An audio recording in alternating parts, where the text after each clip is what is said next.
بسم الله الرحمن الرحيم.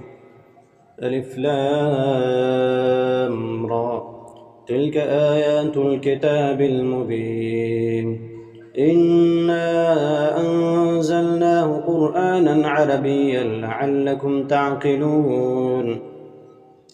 نحن نقص عليك أحسن القصص بما أوحينا إليك هذا القرآن وإن كنت من قبله لمن الغافلين.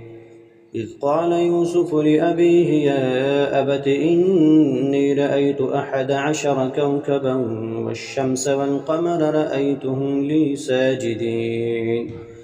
قال يا بني لا تقصص رؤياك على إخوتك فيكيدوا لك كيدا إن الشيطان للإنسان عدو مبين. وكذلك يجتبيك ربك ويعلمك من تأويل الأحاديث ويتم نعمته عليك وعلى آل يعقوب كما أتمها على أبويك من قبل إبراهيم وإسحاق إن ربك عليم حكيم. لقد كان في يوسف وإخوته آيات للسائلين إذ قالوا ليوسف وأخوه أحب إلى أبينا منا ونحن عصبة إن أبانا لفي ضلال مبين.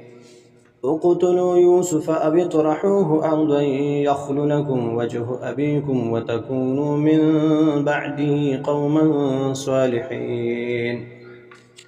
قال قائل منهم لا تقتلوا يوسف وألقوه في غيابة الجب يلتقطه بعد السيارة إن كنتم فاعلين.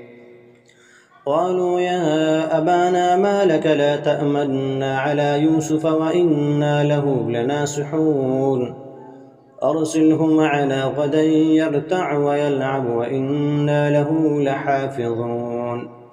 قال إني ليحزنني أن تذهبوا به وأخاف أن يأكله الذئب وأنتم عنه غافلون. قالوا لئن أكله الذئب ونحن عصبة إنا إذا لخاسرون. فلما ذهبوا به وأجمعوا أن يجعلوه في غيابة الجب وأوحينا إليه لتنبئنهم بأمرهم هذا وهم لا يشعرون. وجاءوا أباهم عشاء يبكون. قالوا يا أبانا إنا ذهبنا نستبق وتركنا يوسف عند متاعنا فأكله الذئب وما أنت بمؤمن لنا ولو كنا صادقين. وجاءوا على قميصه بدم كذب قال بل سولت لكم أنفسكم أمرا فصبر جميل والله المستعان على ما تصفون. وجاءت سيارة فأرسلوا واردهم فأدلى دلوه قال يا بشرى هذا غلام وأسروه بضاعة والله عليم بما يعملون. وشروه بثمن بخس دراهم معدودة وكانوا فيه من الزاهدين. وقال الذي اشتراه من مصر لامرأته أكرمي مثواه عسى أن ينفعنا أو نتخذه ولدا وكذلك مكنا ليوسف في الأرض ولنعلمه من تأويل الأحاديث والله غالب على أمره ولكن أكثر الناس لا يعلمون. ولما بلغ أشده آتيناه حكما وعلما وكذلك نجزي المحسنين. وراودته التي هو في بيتها عن نفسه وغلقت الأبواب وقالت هيت لك قال معاذ الله إنه ربي أحسن مثواي إنه لا يفلح الظالمون. ولقد همت به وهم بها لولا أن رأى برهان ربه كذلك لنصرف عنه السوء والفحشاء إنه من عبادنا المخلصين. واستبق الباب وقدت قميصه من دبر وألف يا سيدها لدى الباب. قالت ما جزاء من أراد بأهلك سوءا إلا أن يسجن أو عذاب أليم. قال هي راودتني عن نفسي وشهد شاهد من أهلها إن كان قميصه قد من قبل فصدقت وهو من الكاذبين وإن كان قميصه قد من دبر فكذبت وهو من الصادقين. فلما رأى قميصه قد من دبر قال إنه من كيدكن إن كيدكن عظيم. يوسف أعرض عن هذا واستغفري لذنبك إنك كنت من الخاطئين. وقال نسوة في المدينة امرأة العزيز تراود فتاها عن نفسه قد شغفها حبا إنا لنراها في ضلال مبين. فلما سمعت بمكرهن أرسلت إليهن وأعتدت لهن متكأ وآتت كل واحدة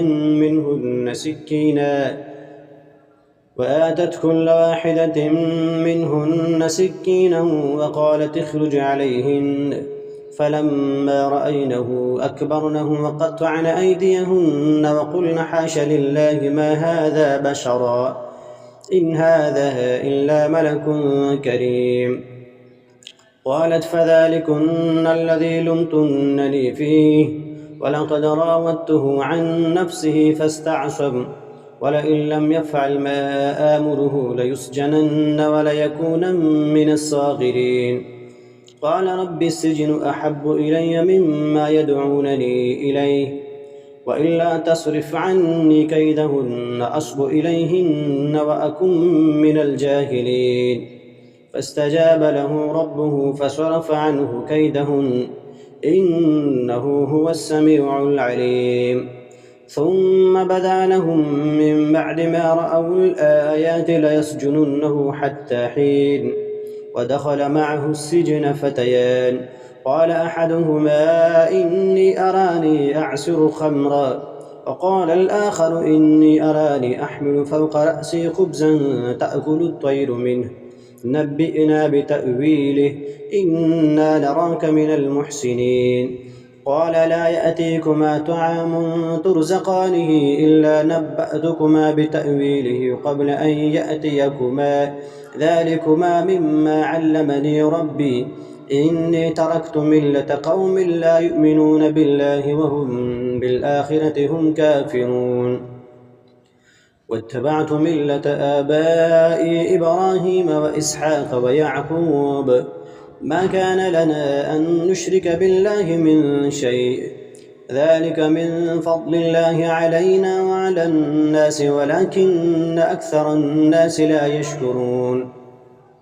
يا صاحبي السجن أأرباب متفرقون خير أم الله الواحد القهار ما تعبدون من دونه إلا أسماء سميتموها أنتم وآباؤكم ما أنزل الله بها من سلطان إن الحكم إلا لله أمر ألا تعبدوا إلا إياه ذلك الدين القيم ولكن أكثر الناس لا يعلمون. يا صاحبي السجن أما أحدكما فيسقي ربه خمرا وأما الآخر فيسلب فتأكل الطير من رأسه قضي الأمر الذي فيه تستفتيان. وقال للذي ظن أنه ناج منهم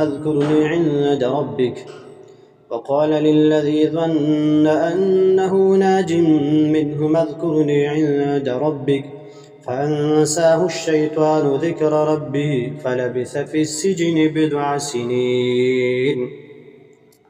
وقال الملك إني أرى 7 بقرات سمان يأكلهن 7 عجاف و7 سنبلات خضر وأخر يابسات يا أيها الملأ أفتوني في رؤياي إن كنتم للرؤيا تعبرون.